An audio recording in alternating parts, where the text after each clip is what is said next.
Hello kabayan, what's up everybody? So today is the day kabayan, June 9. Nagpaparami tayo ng collection kasi nga pag marami na tayong collection, saka naman natin to i-deal sa mga buyers natin online. So abangan nyo lang ako either sa Facebook, TikTok, at saka sa Instagram. So doon natin ibibinta tong item natin mga kabayan. So may na-pick tayo kabayan. Sa pabilisan talaga ng kamay kasi maraming ang nagpipick doon sa pinupuntahan natin. May na-pick tayo kabayan, itong Louis Vuitton.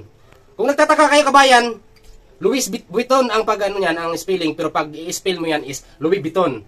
Kasi sa mga Francis, iba kasi yung pagkabigkas nila, parang silent S, walang S. Louis Vuitton kabayan, Louis Vuitton sa atin, ang pagkabasa natin. So bubuksan natin kabayan kung anong laman ito. Kasi pinik lang natin ito, sana paldo tayo dito. So titingnan natin kabayan, sana relo to o kaya ano. So bubuksan natin kabayan.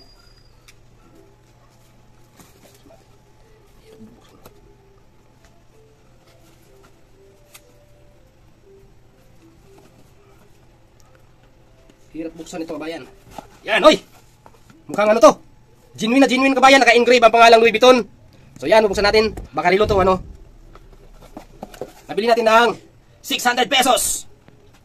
Uy! Yung kabayan, mukhang ano lang eh. Yan, may pangalang Louis Vuitton.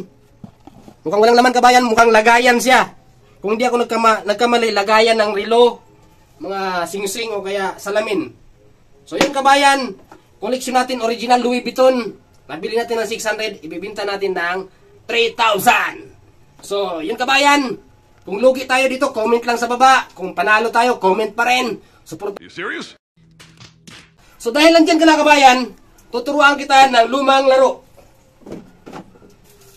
Kabayan, ang larong ito kabayan, pwede sa mga bata, pwede rin sa mga matatanda. Just enjoy lang, pwede kang kumita dito, depende na sa'yo. Ang tinatawag na bato-bato pick.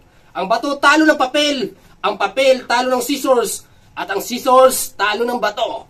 Yan kabayan, salamat sa inyong Till it's cool, just cool, into the mouth. Nice. That was easy.